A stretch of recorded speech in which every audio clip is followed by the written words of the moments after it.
Hey guys, my name is Zach Fisher, and today we're just going to be going through uh, augmented reality and virtual reality within global information technologies. So, you ask the question, what is augmented reality and virtual reality? Well, we see that within augmented reality and virtual reality, that there are sounds and images projected into the world we see. With VR, we see that there's a computer-generated environment that the user is able to see. With augmented reality, there is an addition to the reality that we are actually perceiving. These are the differences between the two.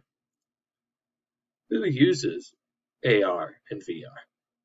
Various first world countries actually use it right now, and being able to use this through companies, governments and militaries, and hospitals and doctors are able to use this as well.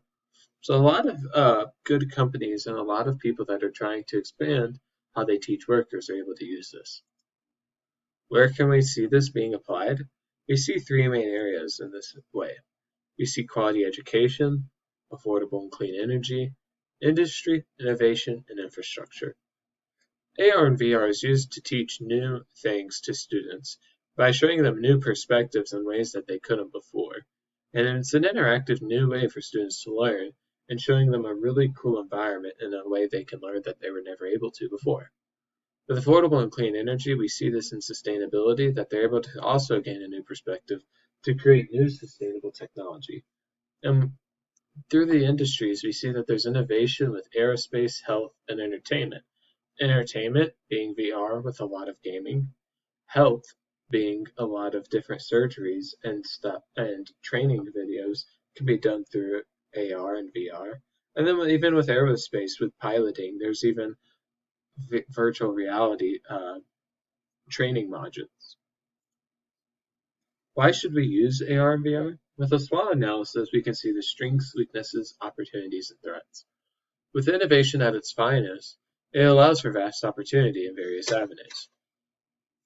With the weaknesses, we can see that there's security and that's relatively new.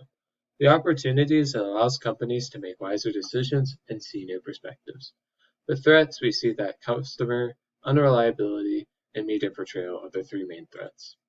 We can see this being used right now with through different games, stuff like that, and just different training modules. And that public portrayal and expertise are the leading ones that are hard to see. How can we see this applied in Sweden? With education, we talked about that earlier, about how it's one of the highest ranking educators and it allows for new perspective. Also identify enablers and barriers within sustainability, and with no poverty, we can see that people are able to see new perspectives into different housing issues that we couldn't normally see before. Thank you for listening.